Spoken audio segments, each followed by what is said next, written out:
for me, I just wanted to live a life of so much connection. Relationships became so important to me because I saw a massive disconnection. I felt massive disconnection. And so this became something for me. It's saying, hey, I want to do something more than a gym. I don't even look at us as a gym now. I don't want to, I never want to be in a gym business.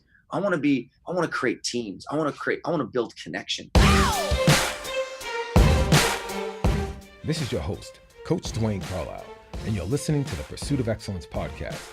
This episode, titled Elevate to Great with Brian Nunez, is brought to you by Carlisle Performance Systems, located in San Jose, California, the place where even the best athletes are made better. Check us out. Our guest, Brian Nunez, is the owner of FNS Fitness Center, located in Santa Clara, California. They have been voted the best fitness center in the Bay Area the last 3 years. He's a Nike Master Trainer. He has spoken all over the world at various fitness conferences. In addition to that, he just released a book called Elevate to Great. Brian Nunez is going to discuss 3 key things that has helped him ascend to the top of the fitness industry. The first thing he's going to unpack is his maniacal approach to serving people. He calls it his obsession. He's going to tell you where that origin came from, and more importantly, how he executes it day in and day out. Secondly, he's going to give you his perspective on social media. He used to dread social media.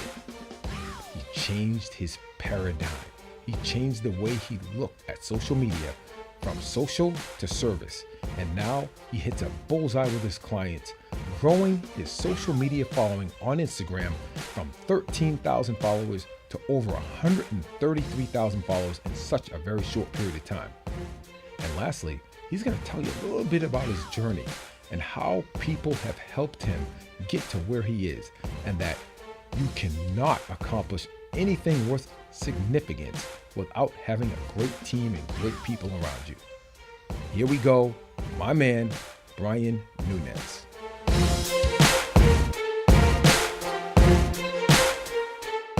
Hello, everyone. Welcome to Coach Carlisle's Pursuit of Excellence podcast show. Today, I always say this every week, but I'm going to tell you, we truly have a special guest here, Brian Nunez. How you doing, big fella? Wakey, my man. I am doing fantastic, brother. I am so honored and grateful to be on the show and connect with you, man. I'm excited. I'll tell you what, this has been a long time coming. Let's start with how we met. And you know, it's one of those deals where it's been about 16, 17 months since we've met. However, I feel like I've known you for all my life, man. I know. This is the best, man, because you're someone who I've always known about in this industry since I first got started really as a coach 15 years ago. You know, your reputation precedes yourself, man. I've known about you, and it was, yeah, like you said, 16, 17 months ago, somebody, one of my staff, came up to me upstairs. I just finished up a seminar at our gym, and they said, hey, this guy Dwayne downstairs is here to see you. And I'm like, yeah, Dwayne who? And they're like, Dwayne Carlisle. And I said, Dwayne Carlisle is not here downstairs. And he's like, no, I swear. I'm like, okay, just describe Dwayne Carlisle to me. It's like tall, fit, black dude, like super energetic. I like the fit. Yeah, he gives you a lot of love, man. And I'm like, what? And so I'm kind of like, man, you've been someone who I looked up to. I've known about your stuff. I've just followed you for so long, and it was such an awesome surprise, man. Going downstairs, getting a chance to meet you, and of course, you know, being in my facility. And so, and ever since, man, it's just been two like-minded, passionate souls connected. And in that time that we've met, man, we've done amazing stuff together, connected, staff meetings you've done, Rise Up retreat we've been on. Oh man, been awesome. Like you said, it feels like I've known you a lot longer, man. Hey, let me tell you, from my perspective, so when I came into the facility, there was just certain aura and energy about your place that was absolutely outstanding. I think I shared this with you. Oftentimes, people who have facilities, they'll project certain things like, oh yeah, we do this and we do that. But when I went into your place, I didn't have to have anybody describe it to me. You just felt the energy. And the thing that it kind of threw me off a little bit is when I saw the athlete sign. So having come from the athletic world, I'm looking at everybody's an athlete. And I saw what looked like people from the general population. And it was so cool to see how they were training. Tell us a little bit about how you came up with that concept of everybody's an athlete. Yeah, for me, the biggest thing was, first and foremost, I never had any intention of ever opening up a gym, or even being in the fitness industry when I was even as I was going through college. I was a kinesiology degree, and I still never thought I was going to be a personal trainer or a coach, let alone open up my own business, man. I wasn't a business savvy person. It was like not even in my thought process. I wanted to be a firefighter my whole life. And so, when I got done, I did some stuff, personal training. I was going to EMT school, all that stuff. Then life happened. Certain things really kind of shifted my course correction in a big way. And so the whole thing about being an athlete was something that I was seeing. I wanted to give what I missed most about sports, Dwayne. And as you know this, the sport is great, but it's that camaraderie, it's the training, it's the grind, it's the early morning wait. It's all the things you actually hate when you're playing the sport, are all the things you miss the most when you're done. Right. Being a part of a team. And when I was working with people after I was done playing, I was working with moms and business professionals, and I was training them just like I was training in football. And to be an athlete was more than just how fast you could throw a ball or how fast you could run or how much you could lift. Being an athlete was a mentality. So the way we look at athleticism is, what is an athlete? People say, okay, well then what is an athlete? We look at being an athlete represented in 5 pillars of athleticism. Number 1 is mindset.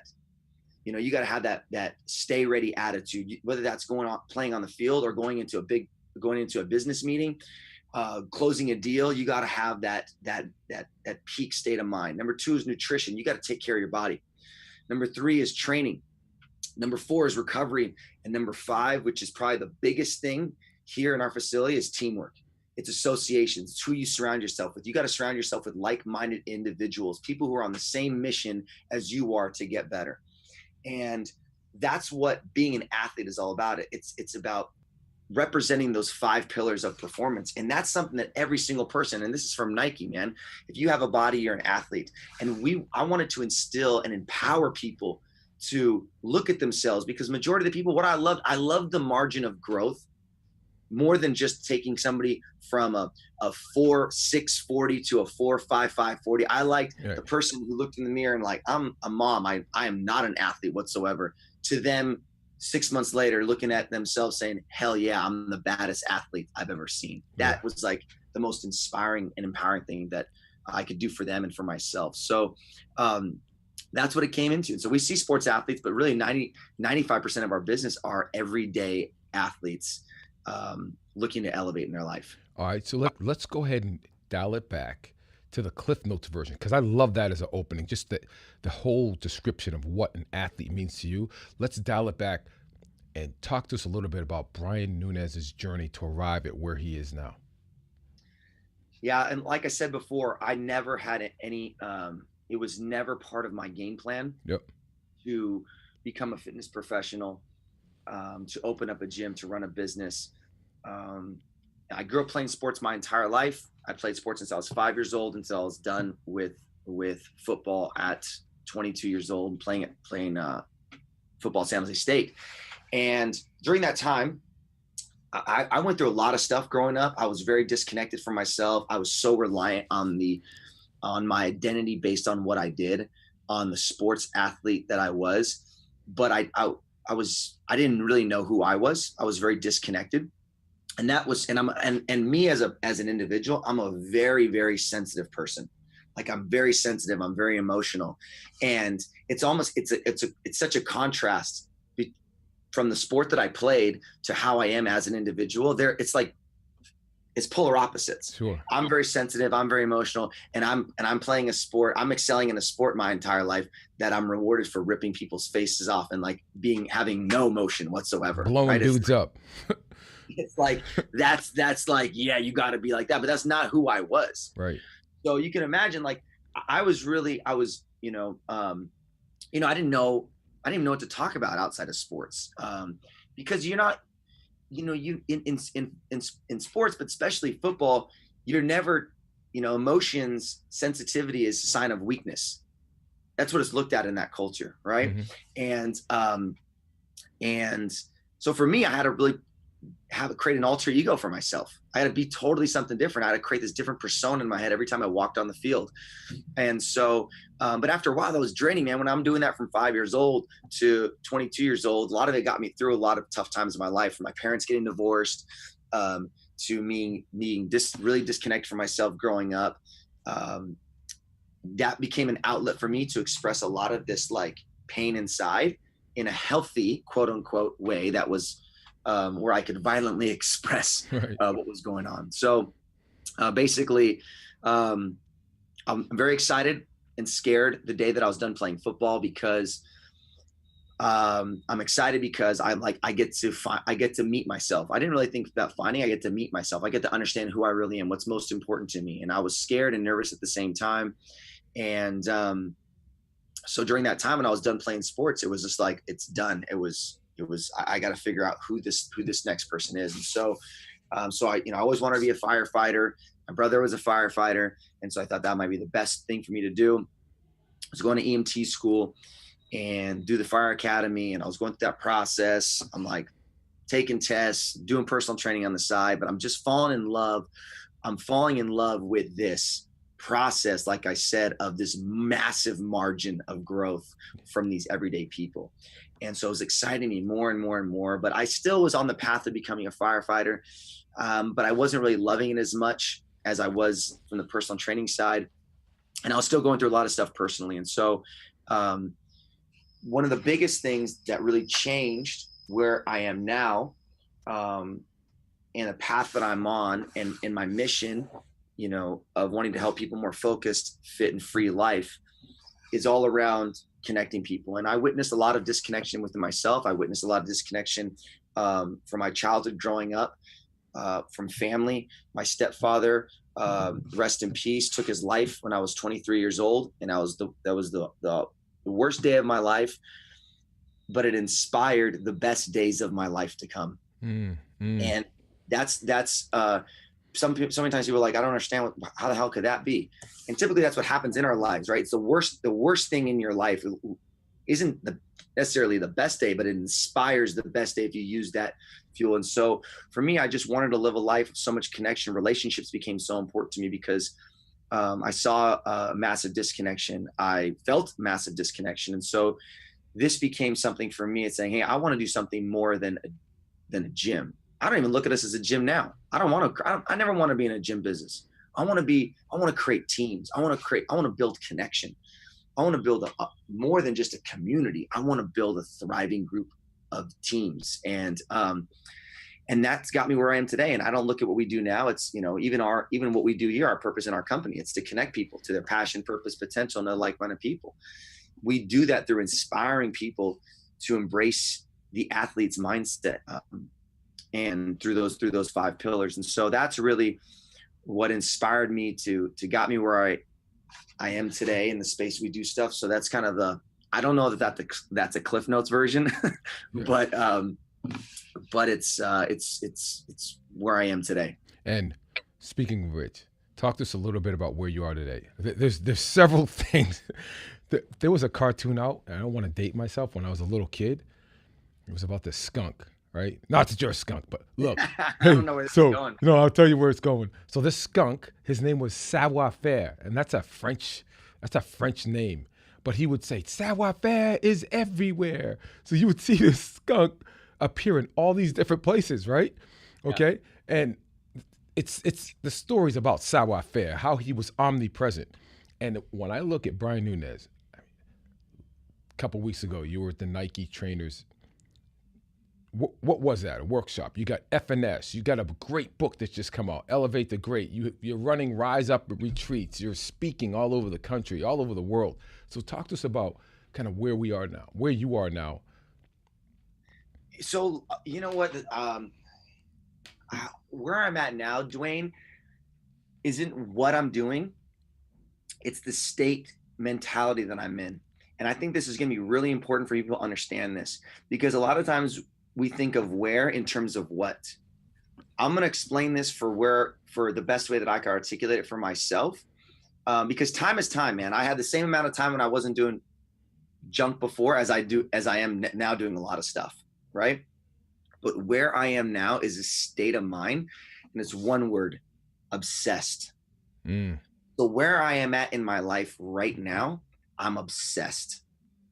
And it's not what I have is where I'm at.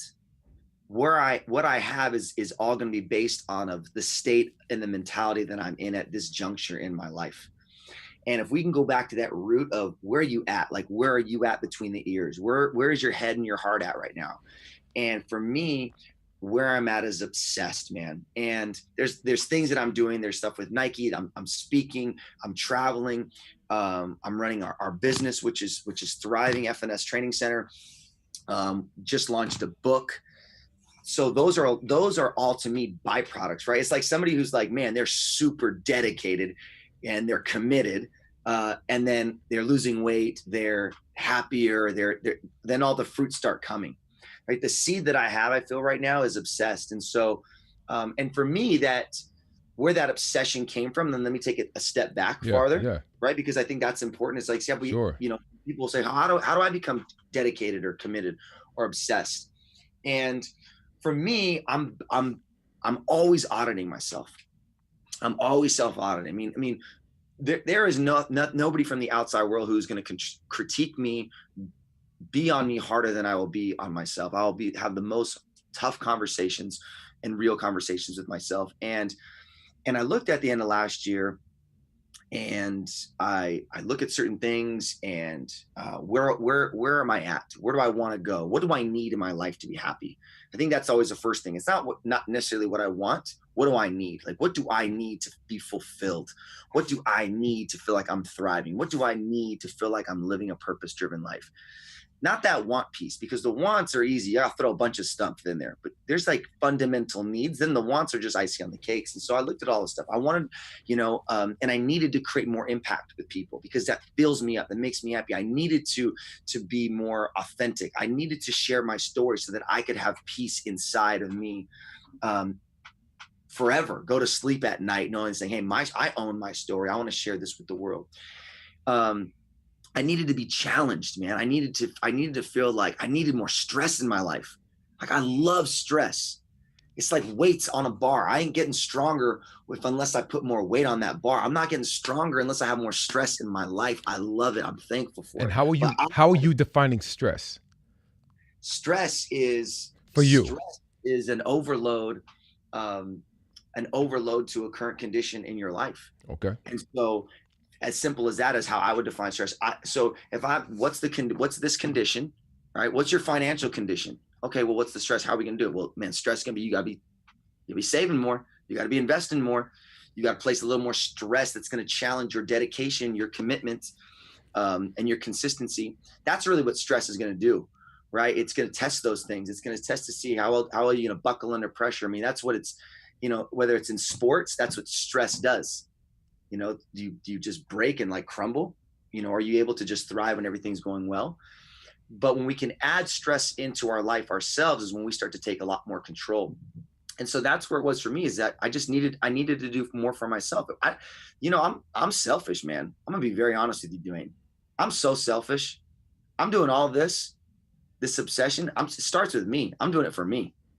Mm-hmm. I need to be more fulfilled. I need to be challenged for myself. I need these things. And as a byproduct, right, a lot of good things happen. So based on your last critique, and you're always critiquing yourself, always self-auditing, what are the 3 fundamental questions that you ask yourself that you absolutely need? Your most recent critique. Yeah, my most recent critique was I needed to be a lot more content and authentic and organic in me, myself. And I feel that I was getting swayed by outside stuff, seeing other people's success, seeing what other people were doing, whether on the social side of things, on a business side of things. And I needed to really own my lane. But to own my lane, I needed to really truly own my story, because there's only one me. There's only one Dwayne, right? Mm-hmm. We all have such different lights, but I was getting blinded by other people's lights and not tapping into my own, not sitting enough in my own darkness with that light and really understanding and absorbing. I needed that because I needed to be more free. I needed to be more focused. I needed to be more fit when it came to doing certain things. I needed to be more fit when it came to giving more of my positivity, my passion, my expertise to people, because for me, it's really important that I pay it forward. Otherwise, I'm breaking the chain in this cycle of people who are investing into me, and I'm not continuing to pay that forward into other people in this journey. And so I looked at this stuff, right? I look at these things where I'm just like, and it was this need to be more, and to be more, it's on the back of this wall right here, man. I got to do more. I got to give more. And I just felt that I wasn't playing to my potential. And we all can feel that at times. We all know, really, like, are we playing to our potential? I mean, as an athlete, you hear that all the time. I mean, like, I've heard it from coaches telling me, you ain't playing to your potential. And I've heard them say it to players all the time. Man, that player would be great if they just, God, so many God-given talents, if they just played to their potential. And so, I part of the reason too is I've become very death sensitive, and not in a morbid way, and not in a scared way. I just feel like, dude, I'm 35 years old. It's like, I know a lot of people who are crazy things happen at this age, at 35, at 40, at 50. I mean, just taking life a lot more seriously, and not for granted, and not thinking that I have a lot of time. And so that's really driven my obsession with everything, man. I've never been more balanced in my life because I've never been more obsessed in my life. And those two words can be an oxymoron, but not to me. They are in sync in order to have more balance. Balance to me is 100% focused on one thing at a time. That's my balance formula. Not 50-50, not 25, 25, 25, 25, 33, 33, 33. Whatever I'm doing right now, I want to be 100%. I want to give everything I can to that moment. I want to be obsessed in that moment. And when I started to become more obsessed in a lot of micro moments, I started to make a lot of macro changes. As opposed to focusing on, I want to do this big change. I started doing stuff and I didn't even realize I was making these big changes because I was so obsessed on that little thing.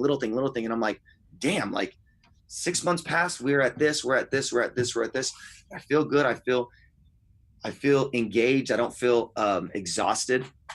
And so that was really, the biggest shift for me was just, that desire to be more for myself. So in the midst of your obsession, I've personally seen how you've positively affected other people.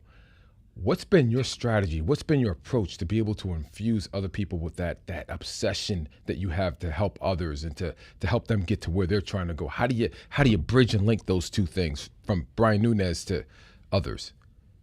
Well, I think it starts with people don't listen to what you say. They listen to really what you do. Mm-hmm. That they're going to really listen with your actions. They're not listening with your mouth. They're listening with your feet. Are you on the ground level? Are you in the trenches? Are you doing the stuff that you're talking about?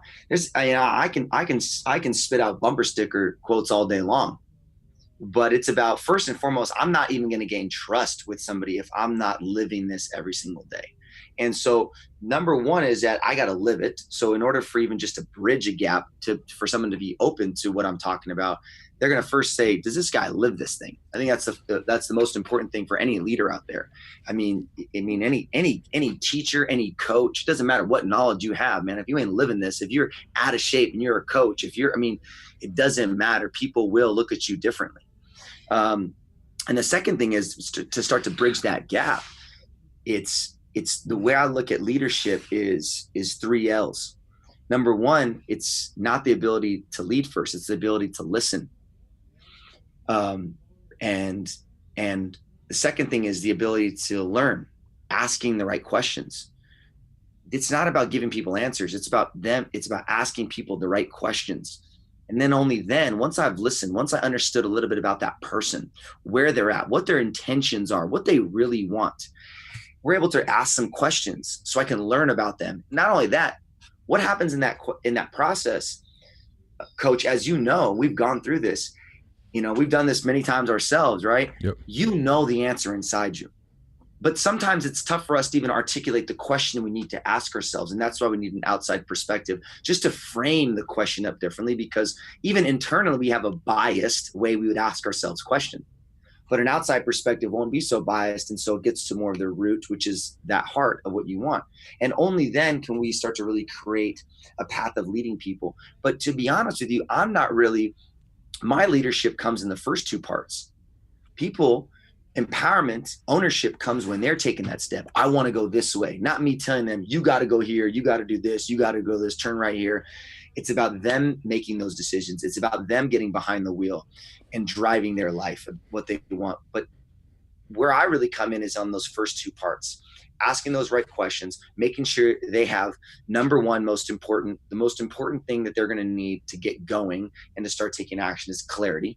Are they clear? Are you clear on who you are, how you want to live your life, and what you want? And in that order, not the what part, not here's what I want in my life. Here's what I want. That's like step 3. You can't skip the first 2. Who are you? Aside from all this stuff, aside from your titles, aside from everything you have, your achievements, who are you? If I just picked you up and put you in another place where nobody knows anything about you, are you too dependent on your followers, your blue check marks, your accolades? Do you have that ground and foundation set that you know who you are? Then you go into how you want to live your life. Like, what does your life look like? How are you waking up every day? Who are you spending your time with? What relationships are you in? What type of work environments? And then you start attaching the what's. And so it's really more about, it's not about me talking with a lot of people. It's just about me asking the right questions and listening and having them formulate their game plan with structure and guardrails so that they can stay focused and in their lane. Oh, that's outstanding. And I want to share something with the people who are listening. Behind you is the words give. And when I attended the Rise Up retreat, you did something that I will carry with me for the rest of my life. Toward the end, I guess it was the next to last day, when you got up and you had envelopes in your hand and you passed out these envelopes and you told us to go to a quiet place and read it. I didn't know what was in that envelope. I'm like, what is this, a certificate for completing the Rise Up retreat? Even though I didn't get in the water and do the exercise with you guys. But I sit down on this rock looking out into the ocean. I pull out the paper and here's a letter from my wife telling me what I meant to her. And then there's a letter from Amir. There's a letter from Nai. There's a letter from Kamal. And I just started weeping. And it was one of the most inspiring moments and thoughtful things that you did that anyone's ever done for me. I mean, people can give you all kind of gifts, right? But that's the kind of gift. I keep that envelope right next to my bed.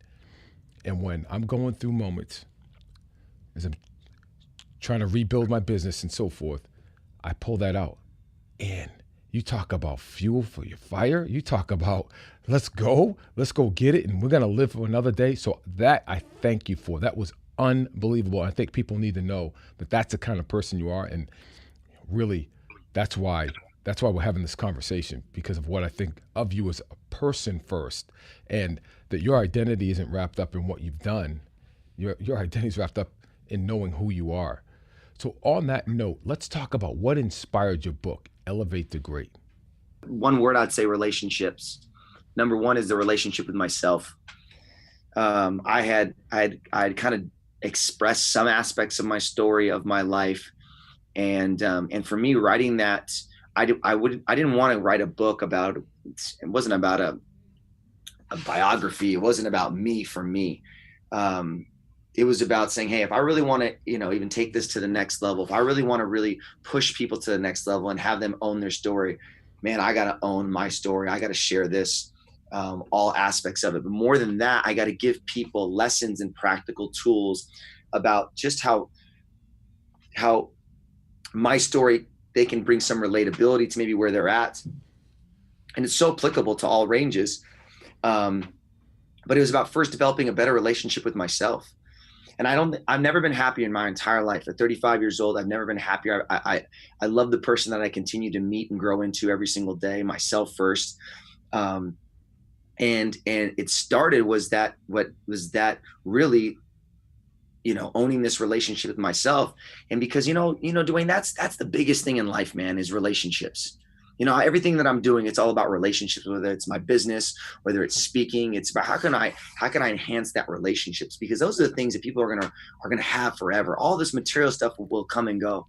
And, one of the biggest reasons why I did that and why I do those things at Rise Up, when we do different stuff. And I'll tell you, and I never told you this, and nobody's asked me why I did those things. The only thing that I wish I could go back in life is tell my stepdad how much he meant to me. Because when I was younger, man, I was a jerk. I was ungrateful. I didn't have the best attitude. And I wish he could read a letter from me, knowing how important he was to me, knowing what he meant to me. And I know he knows now, right? So I'm much at peace, right, with that. But for me, it's like, how can I use that toughest time in my life as inspiration for everything else that I do in a lot of different space and place. And so, the letters was one. The book is another, in the sense of what I'm doing and allowing people to do. We've had thousands and thousands of people buy this book, go through the exercises in the book. And it's so simple and relatable for a lot of people. And so, it was an opportunity. If I want to elevate as a leader, I've got to be more vulnerable. I've got to be more raw. I've got to be more honest. I've got to jump on some tougher grenades that I don't want to do. It's tough. I mean, my family's reading this book being like, I never knew this stuff about you. I had no idea this was going on with you in your life. And so just in this process, my relationships and connections with my own family, my siblings, my mom, my dad have enhanced so much, not to mention people all over the world have read that. And so, if we want to go more, we got to grow more. And that's what this was for me. And a lot of this growing is all an inside job. It's about not protecting the ego and the pride and being more real, raw, and open and honest. And so, and that's what inspired me, man, to really write this. Well, I'm sure it's touching a whole lot of people's lives. Now, let's talk a little bit about your day to day, right? When I get up in the morning, and I'm an early riser, at least I thought I was, until I see that little circle on Instagram. And I see my man. Go ahead, give me one. Your first thing that you say to everybody. Wakey. My focus of the day. Yeah, baby. So I get the wakey. And I'm going to tell you, it sets a tone for me, man. It's good. It's really good. And I've grown accustomed to wanting to hear wakey, right? Like, this is awesome. So now just take us through, and I know it changes, but if you're at your facility, you're FNS, right? Not all over the world somewhere. At FNS, just take us through a typical day.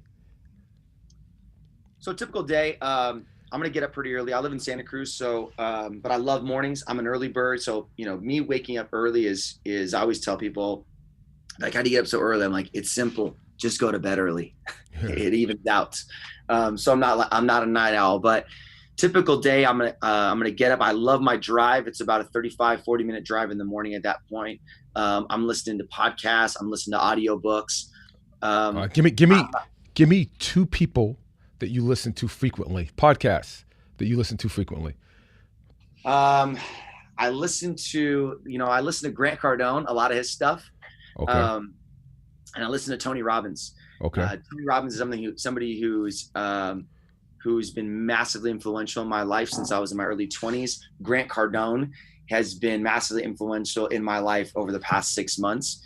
And I'll kind of cycle through stuff, but really at the stage of where I'm at right now, there are two people who aggressively push you to think bigger, act bigger, to do more. And that's really what's fueling this fire with me, right? It's not like, it's just people who are like I almost, I've been to a lot of their stuff. I feel so uncomfortable being around them, but then I know that I'm in the right spot, right? Because they're going to elevate me. They're going to push me. Right. And so, so those are two to guys to podcast their books. That's a lot in my ear. And a lot of times, one of the things I'll do is I don't really like to work out alone. I always like to work out in groups. When I get in, I got to get moving. If I'm teaching a class, that'll be the first thing I do. Then I'm going to start getting into my emails and Instagram stuff. I'm not starting my day with any of that stuff. I don't want any outside noise to affect the start of my day. So when I start off and I do that first thing in the morning, I leave my house, I got my coffee in the car, wakey, my focus of the day is I'm not sharing my focus of the day where I'm telling people, here is what your focus of the day needs to be, guys. Hey guys, focus on this. No, you focus on Dwayne, whatever you need to focus on. I'm just going to share, here's what my focus, and that may inspire you to start thinking, man, like what's my focus today? Because your focus of the day ain't my focus of the day. I just want to share and remind people the importance of setting an intention of the day. I'll skip squats. I'll even skip bench press. I'd rather skip squats over bench press, but I'll skip exercising, but I'm never going to skip setting my intention for the day because I'm guaranteed to win, man. And I want people to understand this. When you set your scoreboard every single day, here's my intention, here's my focus of the day. Now I have a scoreboard of winning. Where people lose on a day-to-day and a week-to-week and month-to-month is they have no scoreboard for themselves. They have no focus. So start it at a micro level. And so sometimes my focus of the day is celebrate. I don't have fun today. Sometimes my focus of the day is a grind day. Yesterday was a grind day. I was here from 4 to 10 at night. But it's but I'm not mad. See, I knew it was a grind day. So when I wake up saying, I'm a grind today. Yeah. How do you hold yourself accountable during the day? If you set your intention during the day, how do you make sure that you don't stray off and end up missing the mark at the end of the day? There's a couple things. One, I'm always writing down. I'm always putting stuff down in my game planner. So I'm going to go back to that every single day. I'm going to go back to, okay, what do I have right now? Let me make sure I'm on track. Some stuff I'll prioritize saying, hey, I thought this would be a bigger deal. This popped up. This is actually more of a priority. Things pop up all day long.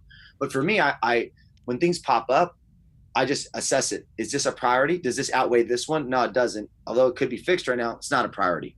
So I'm constantly prioritizing the things I need to do. Not all things are created equal. Not all tasks that pop up into our plate are created equal. I have no problem saying no to a lot of things now. Something I had a problem for majority of my life, saying no. But now I know, because I know what I want, because I know what I need to do to win, I now can say no to the things that pop up that don't align with that daily game plan.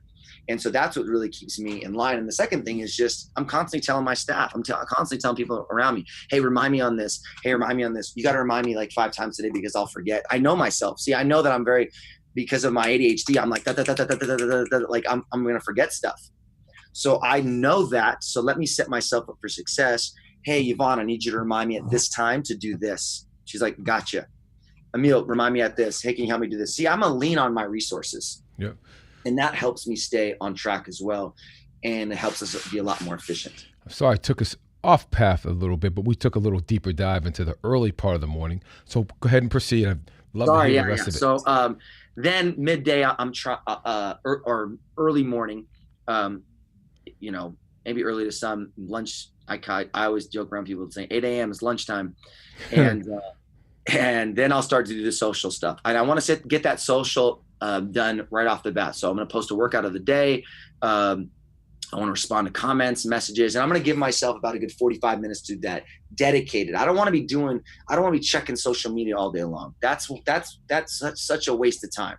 I do more on social now and I spend less time on it because I dedicate time towards it. And then I'm not going to do anything with it later. Real quick. Posted comments, right? And we talked about this before, and I think people will be really interested in this. How do you deal with a negative comment? You put a workout out there, somebody says, oh, why are you doing that exercise? Or you put something out there and they just aren't feeling it. How do you deal with that? Yeah, to me, I'm going to deal with it the same way that I deal with a positive comment. Okay. I'm not going to get swayed one way or another. Gotcha. See, I'm here to give. So I'm not, and this is important for people to understand. The reason why people get so affected by the negative comments is because they have so much weight and validation needed for the positive comments. And this, man, is something that I understand. Like, this was so me before. Like, I loved so much. I craved the positive comments before so much that any one negative, dude, but you can't have both. What you go high, just like in sports, they say what you're high on the highs on, you will be on opposite low on the lows with. It's the same way in life. So you got to find a balance. You can't be distracted by the hype, just like you can't be distracted by the haters. So when people say hype stuff, thank you so much. Appreciate you. I'm happy to serve, right? Someone says something negative comments. Hey, appreciate it. Maybe check out tomorrow's workout. Oh, cool. Like, it doesn't, it's like a zero affecting, right? Because my success isn't wrapped up, my success isn't wrapped up in their approval for good or for bad. Again, I'm going to go back to what's my intention. My intention is to give people resources that they can live a little more fit when it comes to those workouts. I'm giving it. I'm not selling anything. So if you don't like it, okay, it's free. I didn't even charge you for anything. Like, I'm just giving you something. So I don't care if you don't like it or not. Just move along then. And so that's just with that mentality, is it saying, that's where I go back to the scoreboard. That's my intention. So why would I be affected one way or another off of something that I don't have a grading scale, whether they like it or not. And I just, there's going to be negative people in the world. Now, it's part of it. Now, I remember, this is probably 15, 16 months ago. We were sitting there, we were talking about Instagram, and you were showing me how to like navigate my way through Instagram. And I remember you saying, yeah, I'm going to make a bigger push. I only got like 10 to 12,000 people. Now you got 133,000 people as of this morning. I checked because we're getting ready to do this interview, right? Yeah. Man, talk about all in. How did you get from 13 to 133?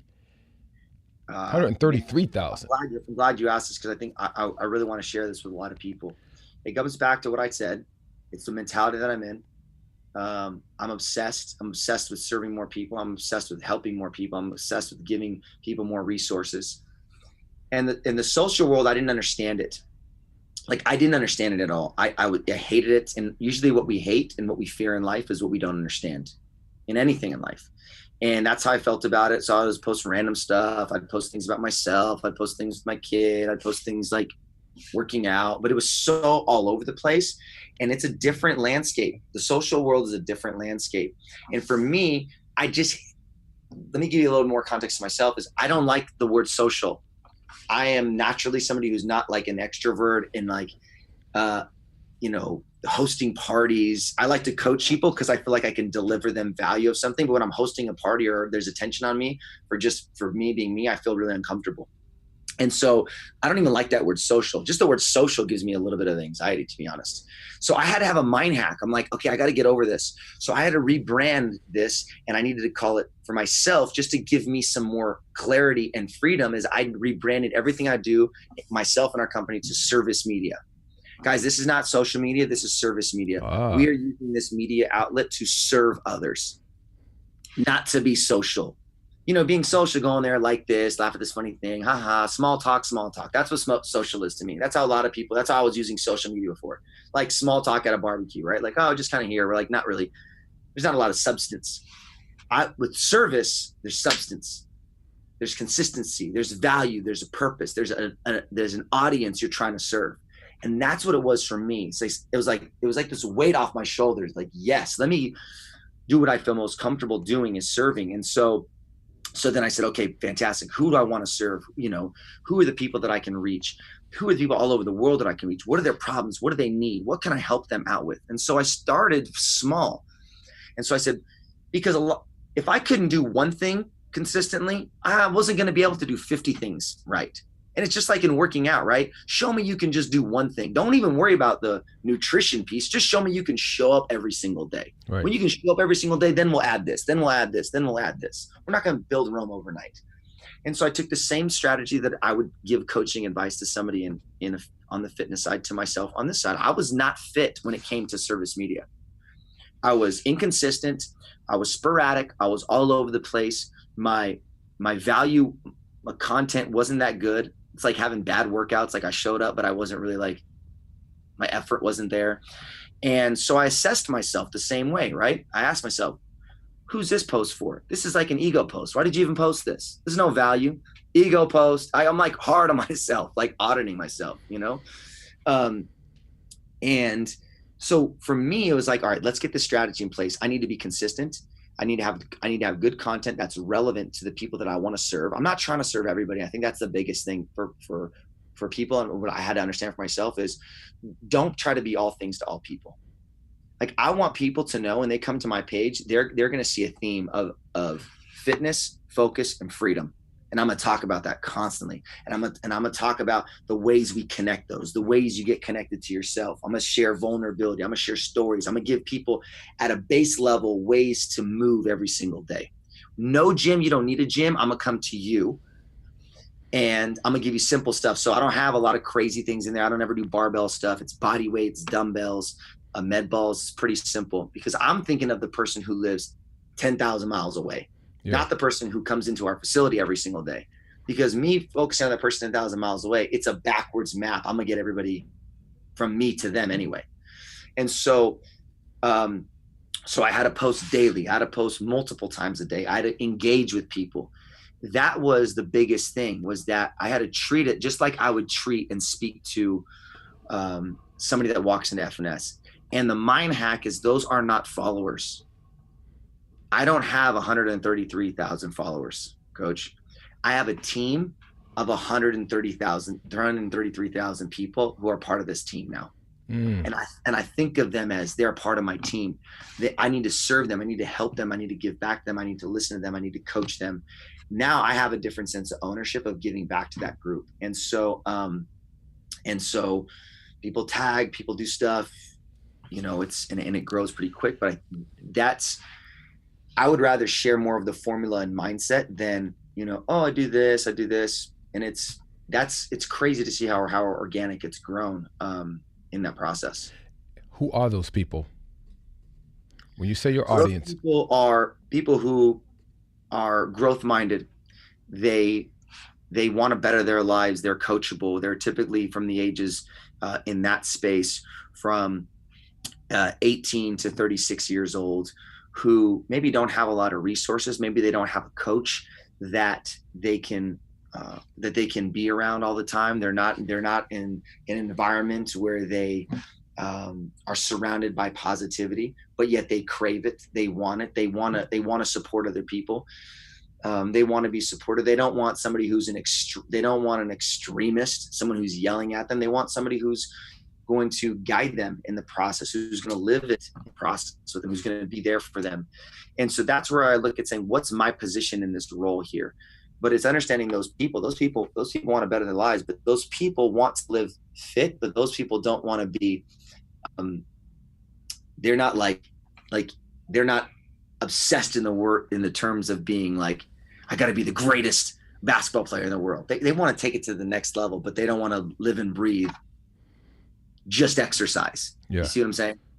And that's where they group in, and just so now I understand the audience of the group that I want to speak to. Like, here's the group I want to speak. And I'm telling you, man, this word selfish, you got to go back. That's the group that I feel that I'm going to be selfish towards, that I feel like I can give the most value to. And it's so easy. I used to get distracted, like, early on when I would do this, like years ago, like, man, I got to create all kinds of crazy videos because I see these guys creating crazy videos, and like, I got to create some crazy acrobatic stuff. And I'm like, dude, there's some crazy people out there who I can't even keep up with them. No. You know, like they do some insane, inspiring stuff. And it was just like, but I can't do that. That's actually not me. Right. That's not my gift. You know, it's not my light to share. And now knowing more of what is for me, it doesn't stress me out in the sense of feeling a pressure.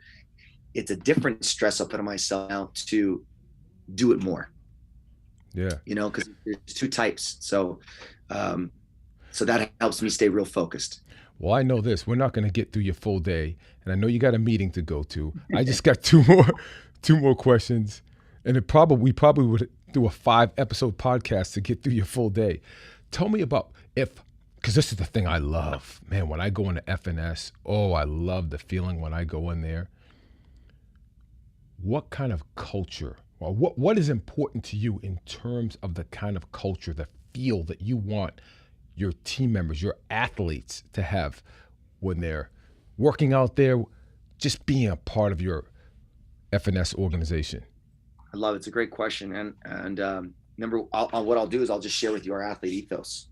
Our athlete ethos, what that is it's an ethos, it's the characteristics of how you want to live, how you want your people to be, how you want your culture. And that's the foundation of any great successful organization, team, business starts at a culture, right? You see why the Patriots are so great, why Alabama football is so great. They got a culture, man.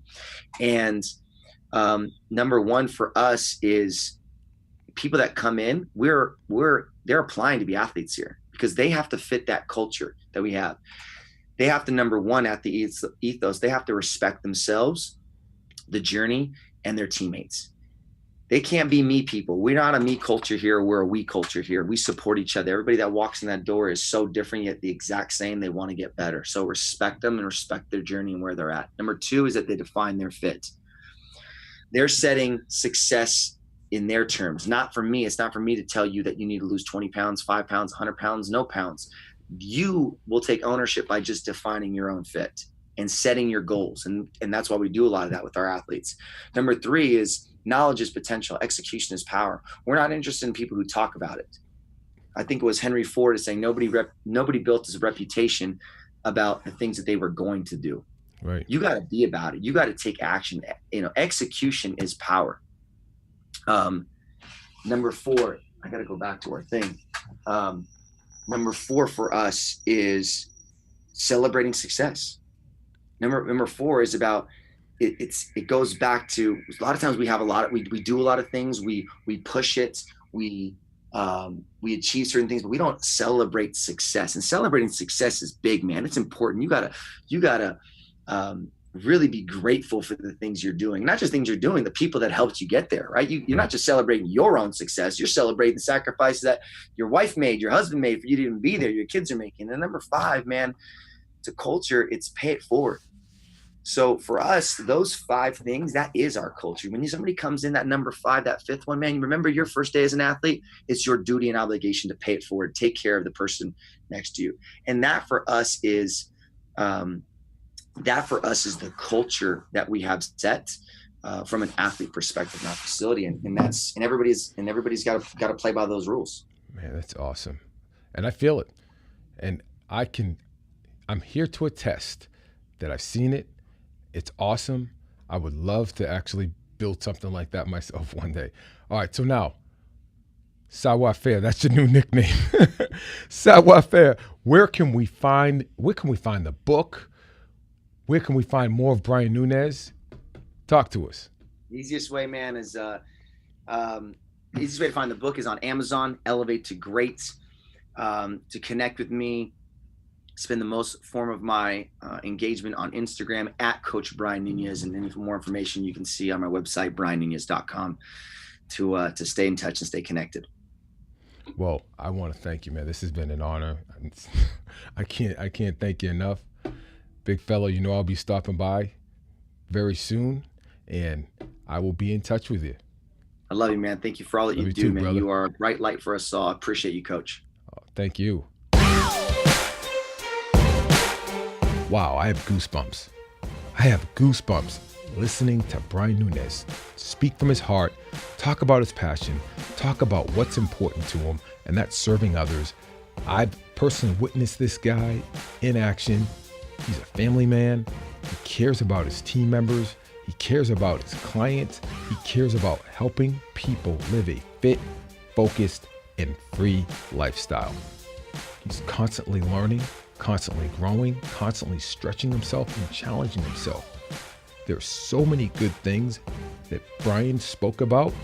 I don't really know where to start other than if you didn't sense his enthusiasm and his energy to help other people, I don't know what to say. In any event, I want to thank you from the bottom of my heart for tuning in.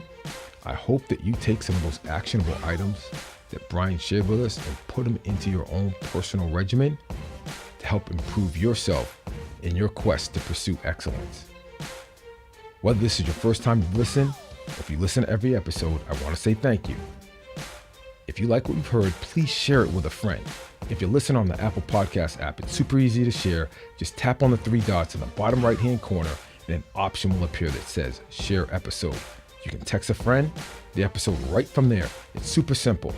To find out more about programs to help your child or an athlete that you may know improve their speed, quickness, agility, and overall athletic performance, log on to CoachCarlisle.com to register for an upcoming program to help someone you know get better.